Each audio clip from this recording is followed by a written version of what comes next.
gammachuma waan feete fedhii tante san si guutuudhaan fedha jechuudhaan akka qalbiin tante siin yalaa si cabxullee hin fedhu shari'aan hanga afurii tayyamteef dhiira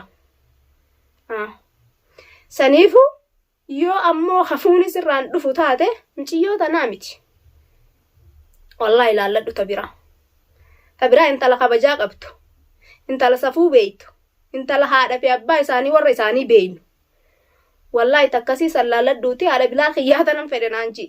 Assalamu alaikum warahmatullahi wabarakatuh. Jirtan hordoftoota fi kabajamtoota keenya irrallee isinii deebi'eetiin jira. Akka sigaarraas Abrahaamitti dhaamsa qaba, abbaa Bilaalitti dhaamsa qaba, isaaf dhaamaa jeetiin deebi'ee jira irrallee.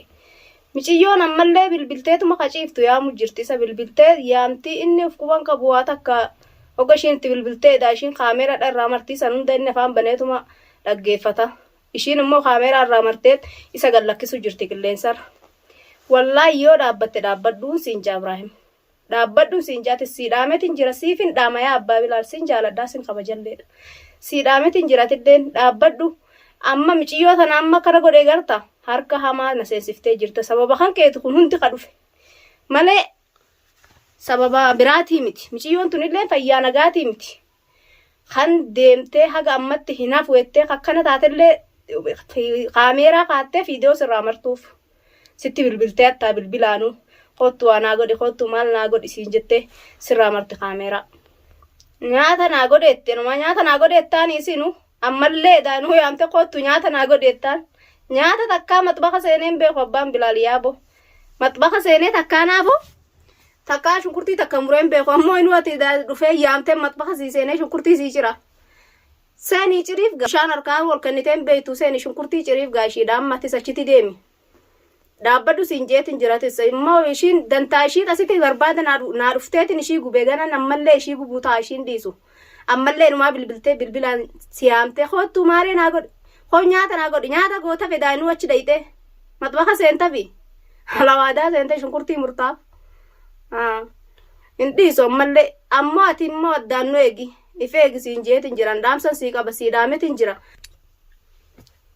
Muciyyoo shanaafattuu qirifattuu ate daammallee hin dhaabbanne ammallee daanuu gubadhee sababaan Abrahaam argadda jetteeti Abrahaam jetta ciiftee hin dhaabbanne miti ammallee beekaddu sillachuu dhabaman isin godha addunyaa sanarraa hin sillachuu balleessa malee hin argattu atilleen isan argadda jettee ammallee sababaan inni isa inuu sababa argadde amma of biratti hiyyaamitiin ofitti dhiyeessa jettee viidiyoo maraa isa hiyyaamin siimeetiin jira isinillee inni agarta muciyyoo tana argaa jirtan. Kuno ammallee hin dhaabbanne ammallee waan dhaabbatuun qabdu noo ciifteetuma Abrahaam kottu maaree naa godhe kottu miiroo naa godhe ettee dhaabbatuu didde ammallee akkana godhe mee akkamiin godha mee malan isin gaafadda isinillee haaran isin jaaladha haaran isin kabaja akkamiin godha mee obboleeyyan kiyya waan mala mee mala isinillee naas kennaa mee waan hin godhu dhaqee achitti immallee itti deebisa moo gogoo barbareen itti naqamoo akkamiin ishii godharee bakka ciiftu sanitti immallee akkuma ishii godhuutu na dhibe gogoo akkam godhuu naa wayyaayyee. Kararraa masseetiin gaa'isaan hundaa'uu wayyee ifirraa dhabama godhee achitti dhaqeetiin ibiddatti kaa'ee mana sanitti ifirraa gaafiifis harkumaa maana naquufis ilaa namni waa balleesse namni gaara badii seene tokko fiifis waa taa'ee jiraachuu hin danda'u mana hidhaa seenetiin ifirraa taa'a gaa'ee ilmaanuma kiyya kana hiyyoomsu fidattee mitiira ishiin waan biraatiif miti ishiin harkuma hamaana naqxee ilmaan kanarraa har tokko naqabuu fidatte akkam godhuu naa wayyaa hayyeeme mee akkamiin godha kabajaafitti godhuu didde mee isinilleen du'aa'ii naa godha. Miciyyoon rakkoo ajaa'ibaan naqxee jirti rakkoo addaatuun harkuma hamaan naqxee rakkoo biraa naquufi malee duraan wanni ishiin deemtuuf waa biraati miti waan biraatiif hin deemtu ishiin. Abbaa Bilaal silaa isumaan biratti galcheettee hidhatte akkasaniiti abbaan Bilaal achi galee jira jechuudha amma. Eegaa sababa argatee jira inninis miciyyoon takkanaati jechuudha. Harkuma hamaan naqxee ilmaan kanarraanis na dhabamsiisuuf ishiin. Sababaan gaamma sababa argatte Abrahaam achitti galfattee jirti. Abbaan Bilaal achitti ishii galee jira amma. Kottu walwaadaan aseeni waanaa godhi kanan fedhaa inni xalabatte numa maalin fedha nyaata kakaleen fedhu kabiraatiin fedharra sun miciyyoo nuu siree yala kaa'eef nuu godheefi nyaatallee jechuudha. Nyaata godheefi siree yala mataa yala kaa'eef anuu takka haadha ilmaan sadiin isaa qaba takka inni godhee mataa yala naa kaa'een beeku. Dhaqee takkasitti godhee mataa yala kaa'eef jechuudha. Na kaasee jira ifitti abbaan Bilaalleen ifitti na kaasee jira amma. duraan isaa ammoo dhiifama godheef waa hundaa muciyyoo tanayyeef maafin ofirraa dhoorgaa jeetin akkasitti abdiifitti horeef maafin ofirraa dhoorgee kutee ishii hambisee ishii garsiisuun ooluun jedhe amma ammoo sababumaan achi deeffatte inni maaree nunayte idaa nunayte maali jee naman qabdu akkam taati oromoodha akkamin godha hayyesii gubeen akkamin godha ree dhiisatin astaa biraa jee achitti galee jira innis ni amte oggenni dhufes bilbilte itti edaashiin itti bilbilte fiidiyoo irraa martiisarraa hin dhiifne jechuudha isa wallahi gaani sallee nan amanaa nan kabajalleedha nan jaaladhalleedha takkaa immoo shakkee garaa kiyya keessattillee takkaa wallahi shakkellee ayyee dhalaa biraa narratti naannessaa narratti wanni jaayyee jellee takkaa isa shakkee hin beeku miidiyaa dalagu kanarralleedha inni waanuma bas dhiirti dhalarratti dalaydu kana mormaa fi jira dhalaa tanaaf dubbata malee inni waa dhiira tana karaa dhiiraa kanallee goree hin dubbatuufi amma gaafii fi odoo baharii fi illidha jecha iyyuu ofiifu eegalee jira jechuu ifiifuu tam akkasiisan isa qabatte odoo inni bahar dhaabbaddu bahar fatee akkana godhin bahar dhaabbaddu bahar maali jeeni ililli maali ililli jee arrabsu ifiifuu takkasii eegalee jira nuwan gaafa sana akkatin wanni jaayi innis takkasii ifiifuu jammaree jira du'aa manaa godha garuu daawwattoota keenya maaliin ja'a rabbiin ilmaan kiyya keessatti umrii naa dheeressuu nagaa naa godhu isallee rabbiin ufaa barsiisuu ufaa beeksisu yoo galmaan isaa kana wallaalee haadharraa ilmaan haadha yaa rabbii kiyyanatti kanneen jee rabbi kadhataa ture inni hin fedhu jaartii laman fedhu ilmaan abbaadha wal ajjeesaa lafar maala jee wal wanni ija waliin dhiisuu diinaa walitti taanii ilmaan haadha hin fedhu jaanni an jiraadde jaartuma takka wajjin hore ilmaan illee jaartuma takka irraa malee ilmaan abbaa lamaa haadha lamaa ofitti horuun fedhu jee dubbata wallahi gaasanuma rabbiif yaadachiise dhugaa isaaf haa godhuu jaati du'aa inaa godhaan isiniin ja'a rabbiif haa beesisu du'aa hin godhaafanilleen rabbiif haa beesisu sallee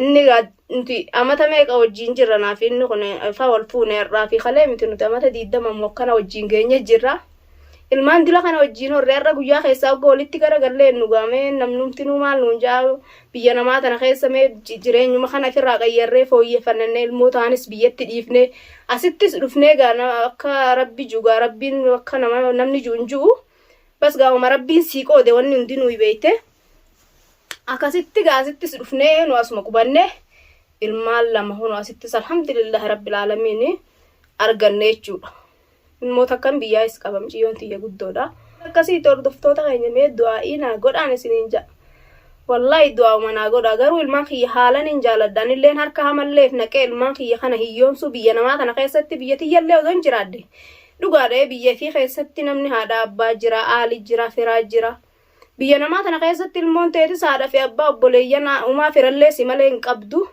nutis wal malee firan qabnu naman qabnu dhugaadha inninis firan qabu anis firan qabu firri keenya numa ilmaan keenyaafis firri keenya numa habiraa hin jiru jechuudha wallahi rakkoo seenneega akka ilmaan keenya saddaan nu jalaa raddarratti faca'anii maraannee firraa gaaraddaa keessa onnee ennee tabiyyaa sunis achi boochisuu hin feenu siniin ja'a du'aa inaaf godhaan siniin ja'a miciyyoo tanas mee du'aa itti narraa godha rabbiin ishii haadhaabu if beesise ishii haadhaabu garuu is sodaadheetiin jira harka hamaana nayti harka hamaana nayti jeetiin sodaadhe haalan hin sodaadhe booda yoo akkanumaan hafuu hadiddee achumarraa iyyitu miidiima kanarraa iyyitu taate hin dhiisu ammas eega akkam jeetiin dhiisame maal jeetiin dhiisa hin dhiisu miciyyoon ta'e nyaattu diddiidduu miti waa takka jechuudha sila amma ibiddi kunuu dawaa godhee fi dubbatu qabdii mee sila ol baate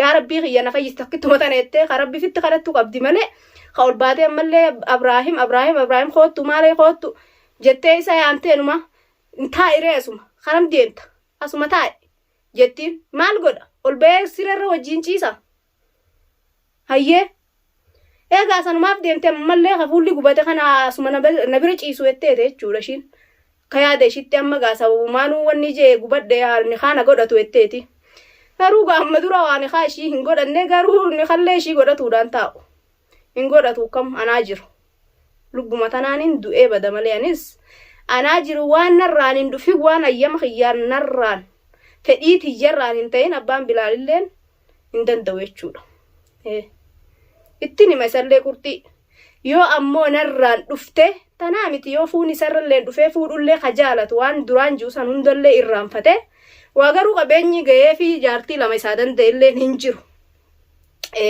Abakkuma duraan jirru san jirra. Inshaa Allah garuu fayya qabna alhamdulillahi rabbil alamin. Nagaan jiraatu jirra, nagaan jiruu bareedduu jiraatu jirra. Garuu jireenya keenyallee waan nutti booresse tabiraa keessa nu naquuf hin qabu jechuudha. Tun hundi sababaa isaati. Malee an namalleen tuqu. Lafaa qe'ellee wallaahi namalleen tuqu. Takkaa namaan walloleen beeku an jiruu xiyyeeffanas ga'ee hagana ga'e kunoo miciyyoota na akkana godhuu kisha. Malee takkaa namaan walloleen beeku ijoollummaa tiyyallee an hin oolleedha. Namallee walin loluu nama jaalatu malee namallee wannin jiru amma tana hundaa'u isaatu natti fide jechuudha. Kabajaa isaa godhatee ka of beeku yoo ta'e if beeka innis yoo garuu fuuni isarraan dhufe. Yoo jaalatee fuuni isarraan dhufe jaalala qabaate haadha Bilaal Kiyyaa fuudhuun fedha. Je'ee yoo natti asimate wallahi intala bareedduu takkaallee laalee laalladhu jeenillee itti nan fuudhanee shari'aa hanga afurii hayyamtee fee dhiira fi isarraan baasni hin baane garuu waan narraan hin ta'in hin danda'u. Qurxii sitti nima qurxii tante beeki. Yoo narraan taate ni argatta waan feetewu. Fedhii tanteen yaani irrisuu hin fedhu. Qalbii santeesi cabsuu hin fedhu. Waan ati jaalatte akkuma argattuun fedha dhugaa. Akkatilleen yaani gammachumaan odoo aaraan hin taanetti gammachumaan waan feete fedhii tanteessan sii guutuudhaan fedha jechuudhaan. Akka qalbiin tanteessiin na yalaasi cabxullee hin fedhu. Shari'aan hanga afurii tayyamteef dhiira. Saniifu yoo ammoo hafuuni sirraan dhufu taate miciyyoota naa miti. Wallahi ilaalladhu tabiraa. Tabiraa intala kabajaa qabdu. Intala safuu beeytu. Intala haadha fi abbaa isaanii warra isaanii beeynu. Wallahi takkasii sallaalladhuuti haadha Bilaal Kiyyaa tanan fedhe naan jii. Ni kan sii godha akkaman of duuba hin deebu. Ni jiraanna nuti lachuu alhamdulillah. Nu dandeessa. Takkasiitiin siin jagaruu tana jalaa dhaabbadhu. Jalaa dhaabbadhu tana kabajaadhan. Odoo fayyaa qabduu jalaa dhaabbadhu. Ilmaa kan keetillee jireenya ittiin booreessini jalaa dhaabbadhuun siin jaan. Daamsan si daama. Sin jaaladha yaa abbaa Bilaal. Sin kabaja. Dhaabbadhu. Haga namni nama kadhatuun si kadhadhaa dhaabbadhu. Aniin tun. Haadha mana keetiiti. Jiruu dheertuu wajjin jiraanne alhamdulillah ammallee rabbiin jiruu dheertuu wajjin nu haa jiraachisu jiruu bareedduu ubrii dheertuu fayyaa imaana fi ibaadaa nu haa kennu.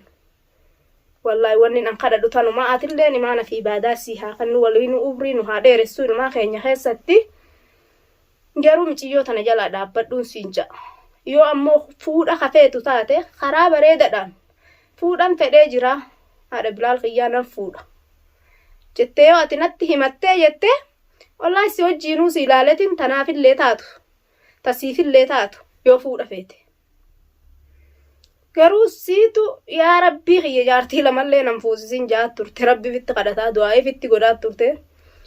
Garuu gaa yoo ati wanni ette beeytee rabbiinis gaa jallisee sitti fidaayi waanuma ati firraa kadhattuufuu siin barbaadansaa. Garuu gaa inshaallah rabbumaa jira hunda waan rabbiin taasise waan rabbiin godhe malee rabbumaa fide alhamdulillah janiituma fudhatan waan namatti dhufe hundaa'u. Yoo rabbiin gaa tana sii qoodee tana malee tabiraan qabdu siin jeega ani hin beekne gaa tasanii rabbii jira. Garuu hangaa miciyyoo tana siin feene. Siin feene tana ta kabajaan qabne tana ta ayaan qabne afaanirraa kabajaan qabne. Baalagee baatee safuu takkallee hin qabne ol baatee miidiyaa kanarraa jaarsa namaatiin fedha Anna Ibraahim malee naan dhalanne anisa yoon dhabeefin ajjeesa anisa yoon dhabe maaliin taata jettu tanan fedhu. Silaa kabajaan gaafa duraasan wanni irratti ol baatee akkana juu baatte inuu dhuftellee akkuma si jaalatte sanitti yaaboo jaarsa kee kanan jaaladde miidiyaa irratti ol hin beeyinga jettee naan jettee akka nama tokkotti ustee na wajjin haasottee nawannis jette ani ishii sana sittin fuudha yoo ati jaalatte. Garuu ishiin kabajaan hin dhufne kabajallee hin qabdu. Kabajallee hin qabdu ishii siin hin feenean. Garuu takkasiiti kabajaa ifitti godhii atilleen tanuman sii dhaaman abbaa Bilaal dhaabbadhu wal jaalannaa kabajaa ifitti godhii dhaabbadhu tanuman sii dhaamaa.